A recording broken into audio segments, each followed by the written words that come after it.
जी के लम्हा एक नमाज हो जा, ओढ़ी के कमर अमार हो जा। नाए दादा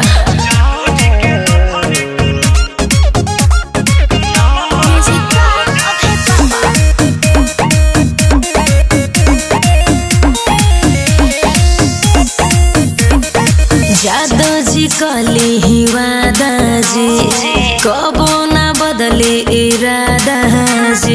सावन होके चाहे भादो रे, बात से ना हटे ले जादो रे। अरे वो तो सही कहता नहीं।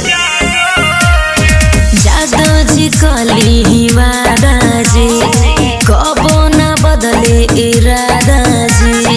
सावन होके चाहे भादो रे, बात से ना हटे ले जादो रे। भंवरा बनी मेड़ रात तू रह, हम कली तू समार हो जा।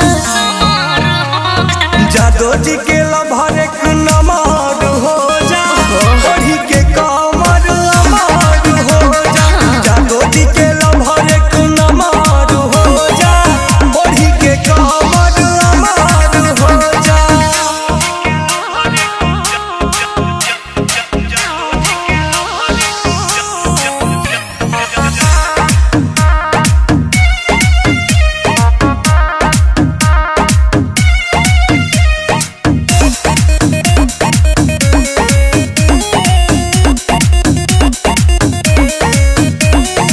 निमाना कैले रही पूना हो, मिल गईल मनिष टू न हो।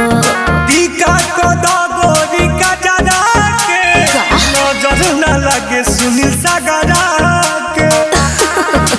पागल हुआ। निमाना कैले रही पूना हो, मिल गईल राजेश टू न हो।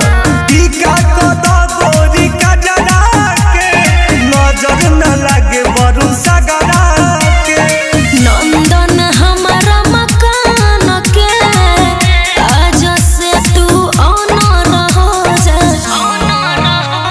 जादो जी के लम्हा एक नमाज हो जा, ओढ़ी के कमर अमार हो जा।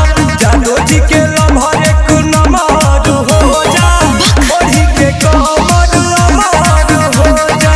अरे हो जा रे।